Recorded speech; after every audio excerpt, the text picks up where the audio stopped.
নমস্কাৰ শিক্ষক শিক্ষয়িত্ৰীসকল, আজি এই এডভাৰ্টাইজমেণ্টখন ওলাইছে Dima Hasao district circle Haflong.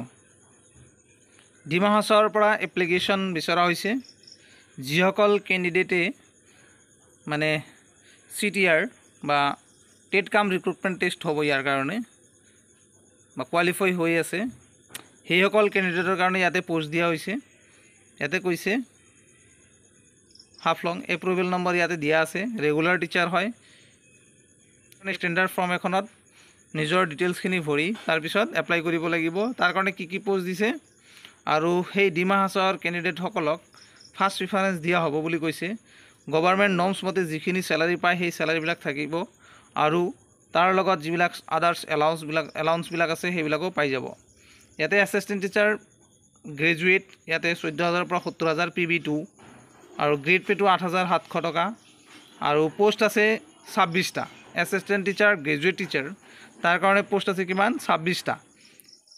Graduate from any UGC recognise university and BT/BEd degree from any NCT recognise institute, মানে যিকোনো বিশ্ববিদ্যালয়ৰ পৰা BEd বা BA ডিগ্ৰী থাকিলে সিহঁতে হৈ যাব।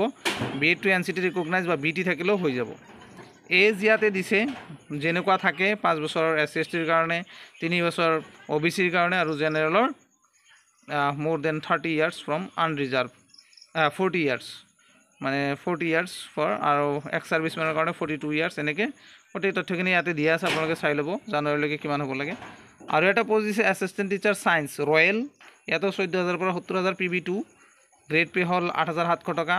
BHC ৰয়েল হ'ব লাগিব, UGC ৰিকগনাইজ ইউনিভাৰ্চিটিৰ পৰা BT/BEd আৰু NCT ৰিকগনাইজ ইনষ্টিটিউট হ'ব লাগিব, তেতিয়াহ'লে ইয়াতে এলিজিবল হ'ব।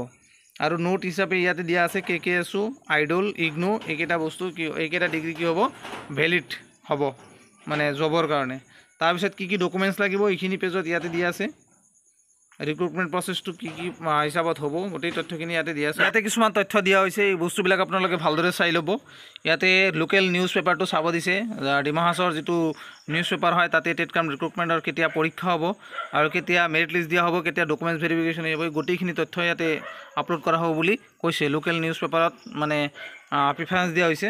তাৰপিছত ইয়াতে কোনো ধৰণৰ TA DA নিদিয়ে, গোটেইখিনি তাতে হ'ব। Physical fitness as per rule 11 of the Assam secondary education provincial school service rule 2018 এনেকৈ দিয়া আছে। গোটেই তথ্যবিলাক দিয়া আছে।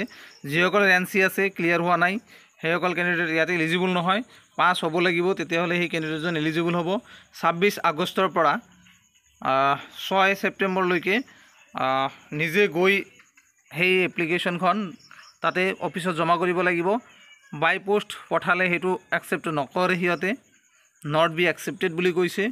এজ প্ৰুফ, মাৰ্কশ্বিট, চাৰ্টিফিকেট এই গোটেইখিনি তথ্য ইয়াতে দিব লাগিব গাঁঠি। তাৰপিছত আপোনালোকৰ মেৰিট লিষ্ট ওলাব। তাৰপিছত সিহঁতৰ এক্সাম কণ্ডাক্ট কৰিব। তাৰপিছতহে ইয়াৰে ডকুমেণ্টছ ভেৰিফিকেশ্যন প্ৰক্ৰিয়াটো অনুষ্ঠিত হোৱাৰ পিছত ইয়াতে যেনেকুৱা চাকৰিবিলাক হয় সেনেকৈ চাকৰিবিলাক হ'ব। গতিকে ইয়াতে গোটেই তথ্যখিনি দিয়া আছে। পোষ্ট আছিল কিমান মই একবাৰ দেখুৱাই দি আছোঁ, আপোনালোকে চাই ল'ব।